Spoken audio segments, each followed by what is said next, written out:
Grayskull. Let's talk some toys in here. Hey, what's up everyone? Today it's the Man-Child.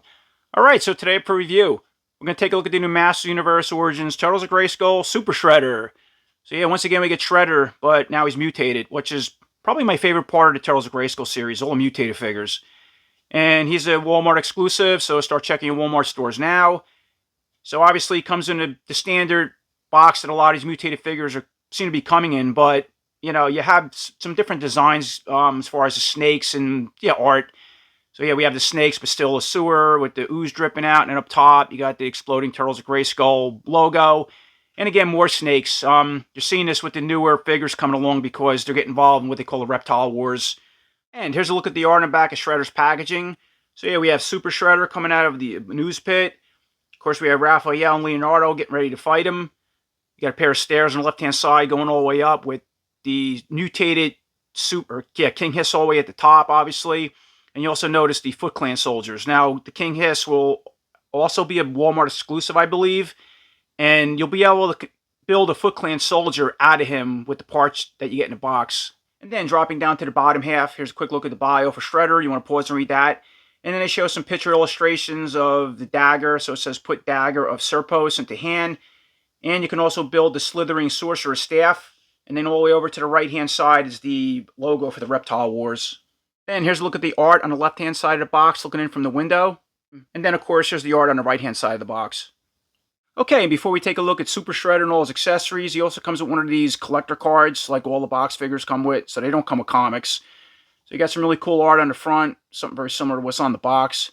And then if you flip it around, here's a checklist of his abilities and mutations. And here's a quick look around with Super Shredder out of package with all his accessories. So, taking a closer look at the new Super Shredder's head sculpt. Yeah, all new. Looks pretty cool. Even the helmet's new. It's different than the first release one, which, again, I'll bring them and compare them in a little while. But, yeah, it's a pretty neat design. Just the spines, the way, the sculpting, even the colors. So, obviously, the face is now, he's, like one of the Snake Men. So, you have a reptile or some type of reptile, snake face inside the helmet. I love the painting on the eyes, too. Really stands out. You have face mask that's part of the helmet, I believe. Let me see. All right, we'll take a look at that in a second. But, yeah, check that out. You have snake fangs, right? Reptile fangs. Kind of an open mouth that's, I'm guessing, like a screen guard. I don't know if that's a tongue. It's hard to tell. It looks like some kind of guard. But as far as the articulation with his head, we can go all the way to the left, right, all right. Look all the way down, or forward, and up as far as it's going to go, because it gets hindered by the helmet. There's a look at the back. Yeah, I love these spines, too, with blades. Well, very similar to the first one, but pretty hard, too, sharp. So, let's see. Again, with this helmet, I'm trying to figure out if that's part. All right, let's remove the head for a second, take a better look. All right, here's a better look at that head and helmet off the body. So it's like, yeah, I didn't know if this mask would come off. It doesn't look like it. It looks like it's all part of sculpt. Maybe there are a couple different pieces but glued together, but nothing separates. It's all, yeah, just one. Okay, once again, putting the head back on the body. Let's move down, check out all the new gear and articulation. So he comes with a new cape, which we'll have to remove the head again later, and the cape, we'll take the cape off the body, but that's awesome. Really cool design, texturing. You know, the purple colors, the front and back. Yeah, all new. Like the way it spreads out. Sculpting, it's the front and the back. Very flexible too, and rubbery. Move all around or put on other figures. So that's neat. And then, let's see, under the cape, there's a new chest armor. All right, we'll have to take the cape off, take a better look at that. But, yeah, all new armor. You got even the shoulder pieces, all new. This piece is new. So you have a good mix of, you know, newer and old or reused parts, like the Lady Serpent tail, these claws and stuff like that. So, yeah, we have this armor, some snakes going around. It's a cross armor. So, again, let's look at the back. All right, there it is from the back. Take it off again a little bit. So, moving down, it's like a whole new buck, a reptile-style buck. And then the arms, too, they look like King Hiss arms, I want to say, with the armor pieces on. So, he can spin at the waist. As far as the arms with these newer style blades, yeah, really good design. And they look like the same on both left and right side. Even look at the gauntlets on the forearms with the They're like snake gauntlets with fangs, eyes painted. Yeah, a lot going on here with this figure. So as far as the articulation with the armor, on the arms, the armor, and the cape, and go all the way up, down, forward, back. You can spin at the elbow. You can bend the elbow all the way to the face and body, or straighten it out, right? And let's see here. There's these arms. All right, they pop right out, obviously, for customs. Okay, you can break at the waist. Let's do that right now. All right, put it back together. Show that real quick. All right, and the other arm is, let's see, all the same. Up, down, forward, back, elbow, all that good stuff.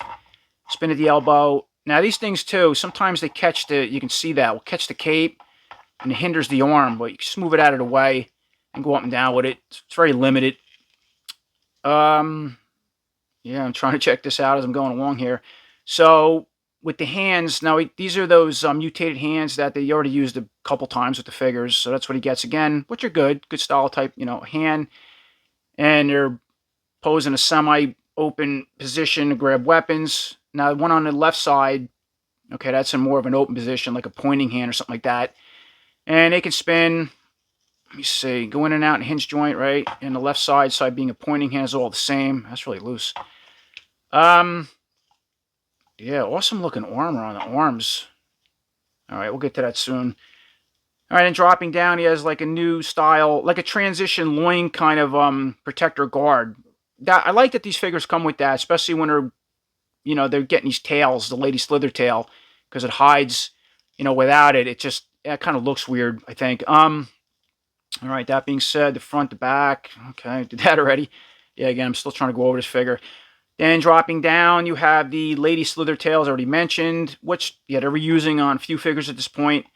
And if you're not familiar with that, all right, so spins at the waist, and you have 1, 2, 3, you got 5 points or 4 points of articulation, which can spin all around, right? This way, spin on that piece, and then you can spin a lower piece like this. And what's good with these tails, I notice in all figures, they balance really well. Like, depending on how you position them.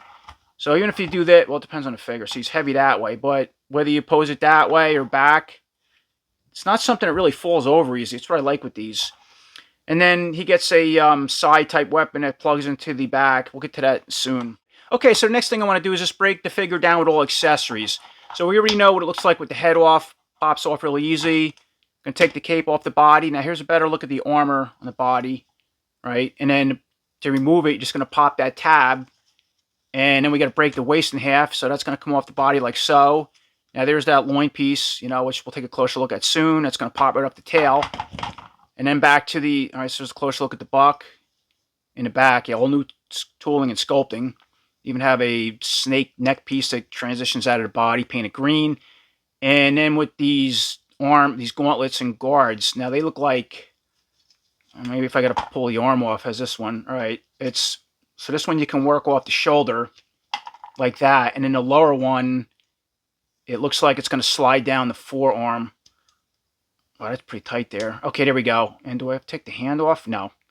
Probably easier if you do, but yeah, I guess so. All right, and then you just pull the hand off to remove it. And I'll do the same to the other side. And then here's a quick look at all the gear that's removed off the body. Taking a closer look at the accessories off the body. So, of course, once again, here's the cape. Really cool. Excellent texturing, as I already mentioned. Color is just the overall design. You can see how it flips over the shoulders. And, of course, you got to remove the head to put it on or off. And then next up, here's a look at that cross armor. I also removed off the body. Has like a pair of snakes for the lower part of the armor going around to the back. And you can see the overall design of the main part of the chest armor. And this is how it snaps on and off. And here's a closer look at that belt loincloth removed off the body. Yeah, really cool. You get the furry loincloth with the larger style belt. A couple pair of snakes going all the way around the front and back. And then this like trident symbol in front. And then lastly, here's a look at the shoulder and forearm guards that obviously I pulled off the arms. So yeah, these are really interesting looking pieces. I love the fangs that come out, which can be used as a weapon. Yeah, it's like the bands that go around are snake scale or snake skin. There's the eyes, you have blades on the front. And they're both identical for left to right side. Doesn't matter how you put them on. And then, of course, you get these shoulder pieces. There's a close look at them with the blades.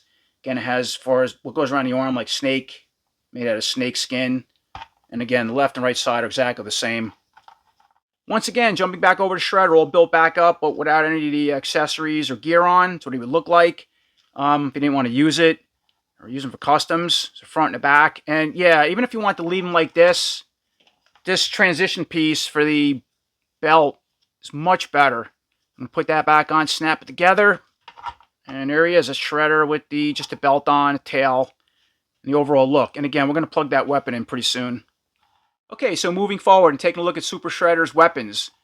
So here's a quick look at the dagger of Serpos.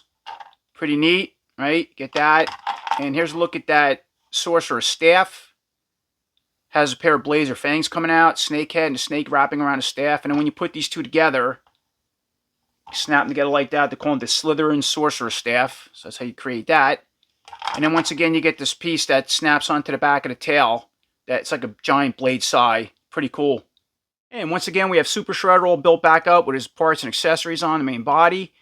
And let's bring in that giant blade. It's going to snap onto the back of the tail. And it's just going to push in like this.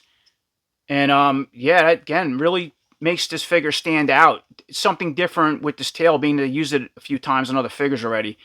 But you can spin the staff, or the knife, excuse me, round and round, and yeah, articulate forward, back, all different positions, make it like a big fighting weapon.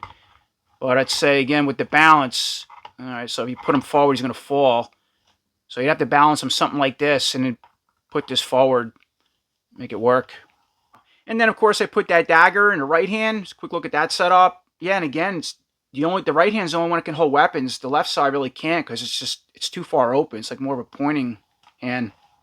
And then, of course, there's a quick look at the staff and dagger put together, which is now the Slithering Sorcerer's Staff.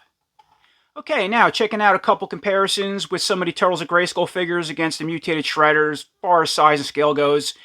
So, of course, we have our new Shredder against the 2-Bob Steady and the Krang Megator figure. So let's look at those three.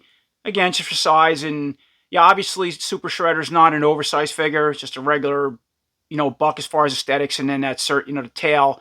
Would have been neat if they made his body a lot larger. Something like Krang Megator. I think it would have stood out. But beside that, that's all three of those together. And then for next comparison, I just brought in one of the Turtle Brothers. In this case, Leonardo, obviously.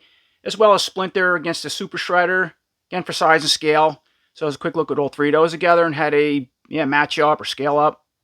So for the last comparison, and most importantly, here's a quick look between the regular release Turtles of Grayskull Shredder and, of course, our new mutated Shredder. So let's quick look at those two side by side together. And let's see what kind of parts we can mix and match. So, yeah, the mutated Shredder, I think, is good enough the way he is. Makes sense, Maybe we could try the legs out from the Shredder on him. The head and stuff like that. We'll mix some armor pieces around and see how it looks between the two. Okay, so taking a look at the mutated Shredder, at least the upper half.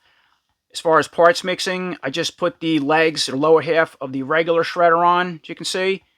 And that looks pretty cool. I like this belt, this transition piece that would normally hide this tail, but I'm going to leave that on. So just a quick look at that setup. So if you like this figure, and you didn't want a tail, you just wanted legs, I thought the Shredder legs look good because they're not, they have pants on, they're not like regular bare skin, like the body, which I don't think would look good with the mutated parts mixing around. I mean, that's just me. And of course, the ankle guards are, even though they're silver, yeah, they can blend in with everything, even though these parts are like kind of a flat goldish color. You can mix it around, looks cool with the cape. So again, there's a quick look at that. Something different to do with the Shredder. And then again, with the same setup, now I just put the regular Shredder helmet head on our body, which also works well because there's no skin showing. It can blend in with everything. And as far as articulation with that, with the cape on, look all the way left to right. Kind of can't go down much because of the cape and back, but it's another option with the, using the upper mutated Shredder body and parts. Okay, and then once again with the same setup, I just added the regular Shredder armor that has the cape already on it. So if you like that look and didn't want the other cape, it's another option. I put the axe in hand and I added the armor again, once again from the other Shredder, the regular arms. So you have all that silver armor to match these lower pieces in the helmet and head and the axe. I already said the axe in hand, right? And once again, I just added the tail with the overall setup with all the Shredder parts from the other Turtles Grayskull Shredder body. Okay, and then once again with the same setup, I just added the mutated Shredder head on that body. I put the crossbow in hand, so even though he has the open hand on the side, it really can't hold much. You can use a crossbow as it clips onto the wrist. So, we have the axe in hand, we have the silver armor pieces, the armor and then the main cape from the other shredder on. And yeah, just another option. Mix parts around with this shredder. Okay, and once again, jumping back over to the regular Turtles of Grayskull shredder figure, at least the upper part of the body. So I put the regular helmet head back on, right? We have his legs on. I put that loin belt guard protector, obviously, on the figure. I put the mutated armor bracers, the wrist bracers with the fangs on the arms, the upper shoulder pieces. We have the armor on and the cape, and of course that staff in hand. So just a quick look at that setup. That looks awesome for Shredder. And you can always put the silver pieces back on. We already know what that looks like to match the helmet, but I just thought this was quicker. And then once again with the same setup, I just added that serpent tail, so he can be like a Shredder but half mutated with the lower part of the tail, and it could be in the face too. We never know because of the helmet and the face mask. Quick look at that setup. And then lastly, I just put the mutated Shredder head back on, crossbow in hand, and just left the overall setup. Alright, so that about does it, and that's my overall review on a new Masters Universe Origins Turtles of Grayskull mutated Shredder figure. Yeah, another mutated box figure. I think came out really cool, like a lot of them. It's just another Shredder variant, but he has a lot of different things going on. With like the newer buck, the head. Yeah, they could have just gave him the same head as a Shredder, and they did in helmet, and they just gave him something different. Got the newer armor pieces, the weapon, the slower, the belt, loin guard kind of thing. Even though you get a Lady Slithertail, it's different color, and I love that they added this weapon on the back. That's pretty cool. And his cape too, it's pretty neat. Not only in this figure, your other Shredder like I showed, but you can put it on other figures with all the parts. Again, like I showed, it's different. Aside that, I think it came out cool. Kind of wish he had a larger buck. That's the only thing. He was oversized with the body. That would have, I think, brought him up a notch being Super Shredder, but if they did that, they'd have to make a transition piece or another tail, because the larger bucks, they overhang the tail and wouldn't look right. And I have a feeling the whole idea of this mutated Shredder was having a tail. And yeah, they're not going to make a whole new tail. Would have been cool too if they gave him a pair of legs. Well, you can always use it off the Shredder, another figure. I don't know. It's good enough for what they did, I guess, for a mutated Shredder for this line. Aside that, yeah, I like him. Came out really cool, as I always say. So as always, I appreciate everybody watching. Until next time, take care.